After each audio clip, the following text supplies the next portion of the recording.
Payday is a game centered around crime. Armed robbery, kidnapping, jaywalking, no criminal enterprise left unexplored. However, as much as I enjoy the criminal genre and the stories around it, I've always liked the stories about those who pursue and fight crime even more. And with Andreas bringing up this idea in his interview for Payday 3, it's given me the green light to run with it. So, what if Batman fought the Payday Gang? Disclaimer, this is just my opinion about who would win. I'm a fan of both these franchises, but if you think I'm wrong about a certain subject, please let me know in the comments. Now, seeing as that the gang are the ones with the game coming out this year, let's cover them first.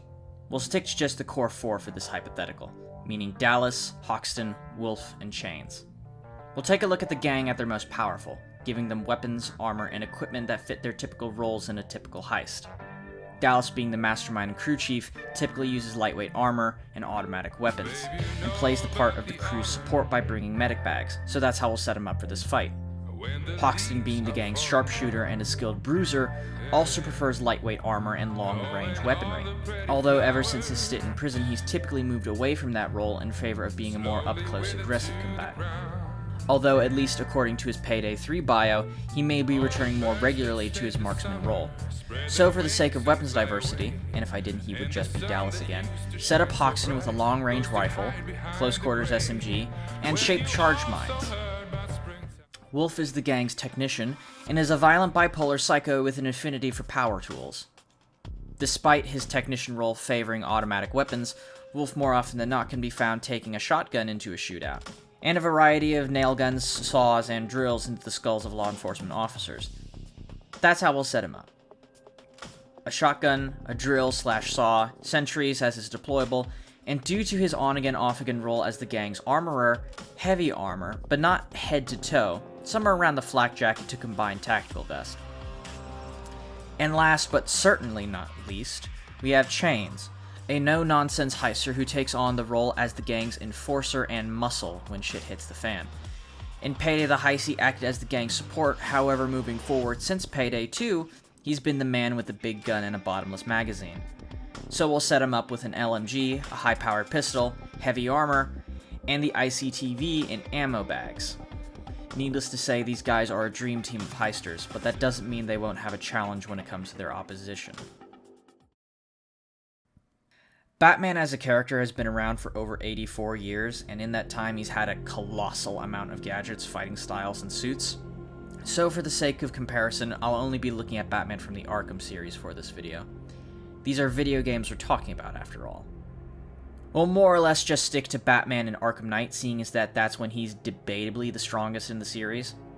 So, Batman has at his disposal batarangs to engage opponents from afar, a grapnel gun to facilitate getting to out-of-reach areas, bat claws, which are an augmentation to the grapple gun, which lets Batman pull and disarm opponents, detective vision, which lets Batman see opponents through walls and vital signs, explosive gel, which lets the Dark Knight set up explosive traps to incapacitate hostiles, smoke pellets that act as an impact smoke bomb, the line launcher, which acts as a portable zip line that can be set up as a type rope, the remote hacking device, which can be used to hack into almost any technology in an environment, the disruptor, which lets Batman sabotage equipment such as firearms, ammo, and sentries, a voice synthesizer that can mimic the voice of someone's commander over their earpiece, the freeze blast, which acts as a freeze grenade but also can be set up as a freeze mine, and the remote electrical charge, which can be used as a taser, a scare tactic, and has a nasty reaction with heavy armor. Of course, all of these gadgets are just icing on a cake for a guy who's in peak physical condition, mastered every martial art, expert strategist, world's greatest detective, and has gone down on record from Superman as the most dangerous man in the world. Also, he's rich. Now, setting-wise, I think the easiest way to facilitate a matchup like this would be have the gang rob a bank in Gotham. Now, typically the gang only hits banks during the day. The latest they've ever hit one is the Brooklyn bank job, where they robbed it while it was closing, judging from the time of day and the population of the bank. So, right off the bat, that makes this matchup impossible. Batman only comes out at night, right?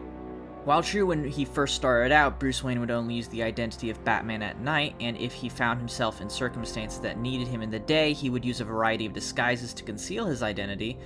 However, across multiple continuities, Bruce would don the cape and cowl during the day if the situation needed him. So, Batman probably would show up if he heard that the gang was hitting a bank in Gotham. Now, Despite Payday as a franchise being centered around shooting cops, I don't think there would be any cops involved in this scenario. At least not in the bank with Batman. Batman as a character would rather leave the burden on himself and risk his life doing what he does, rather than let others risk theirs in his place. So, Batman is in alone. Now, as for the gang, I'd say they have a pretty standard setup for a bank hit. Civilian hostages, a drill in the vault, one or two of them watching civs, and another watching the door and windows for cops. Now, all the gang has to do is simple. It's simple. We kill the Batman. Which they pretty much have the best tools to attempt that. Batman's suit is armored to withstand gunshots, but sustained gunfire will still degrade it and deal damage to the soft tissue underneath. And of course, the weakest spots in his armor are the places where the joints are, and the head. Now, I know that Batman lives in a comic book world where his cowl can be made of exotic metal threads, a woman can control plants with her mind, an actor can turn himself into protoplasm/real mud and shapeshift into whatever he wants, but would rather spend his time being a criminal than being the greatest actor ever, and a man who accidentally turned himself blue became obsessed with ice puns. Anyway, all that being said is that being shot in the head with a .30 cal round is gonna put the Bat out of commission, perhaps permanently. And explosives aren't the best for anyone's health either. Now, as for what Batman can do to the gang, what can he not? If the gang splits up, he picks them off one by one with speed and violence. Wolf sets up a sentry, Batman destroys it or booby traps it. Hawk sets up a mine, Batman blows it up in Hawk's face. Dallas gets a clean shot at Batman, his rifle blows up. Chains tries to shoot Batman as he's running up, his gun doesn't fire from sabotage, and then gets the worst beating of his life. And that's not mentioning the variety of other ways that Batman can take them down. Glide down and knockout, inverted takedown, line launcher takedown, pop out of a vent, clown is down, ice smash takedown, zap the heavy armor boys, push them off of something, pull them off of something, Dallas gets a hostage, bad idea, blow them up, make them trip, Bane wants you to walk over there, surprise, fear multi-takedown, and choking them out. That's just what I came up with off the top of my head. There's no way else to put this, but there's no way that the Payday Gang can walk away from this one. Batman quite literally has been preparing and fighting people just like them his whole career, and there's nothing that the gang can do to overcome him. Even if the gang had their more out there skills like Feign Death, 9 Lives, Swan Song, or Messiah, Batman can just work them down until they're out of supplies and get them then. And if the gang tries to learn from how Batman took them down like the Mr. Freeze fight in Arkham City, Batman still has all the other ways to take them down. And even if we said that some pre-existing equipment like the ECM jammer or the shape mines could act like backpack jammers and the mines on vantage points, it's nothing that Batman hasn't dealt with before and knows how to work around.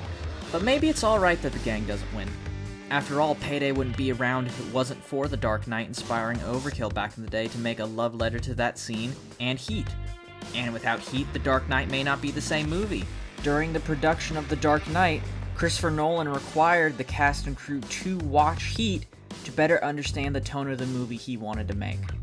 So, without The Dark Knight, there would be no Payday, and without Heat, there would be no Dark Knight. I may believe that Batman is the winner in this matchup, but if you can think of a scenario where the gang comes out on top, please let me know in the comments, and I'll heart my favorites. Sorry if this video took a bit longer compared to the other ones, it's felt that way for me at least, but this is an idea I've had floating around my head for a while now, and I just wanted to make sure that I did the idea of it justice. This whole experience has got me real nostalgic toward the Arkham games, and made me really appreciate how much effort and care that Rocksteady put into these games. Anyways, if you enjoyed this video, please leave a like and a comment, and subscribe for more videos in the future. Hit the bell for notifications so you don't miss out. And yeah, that's all I've got for now. See you guys.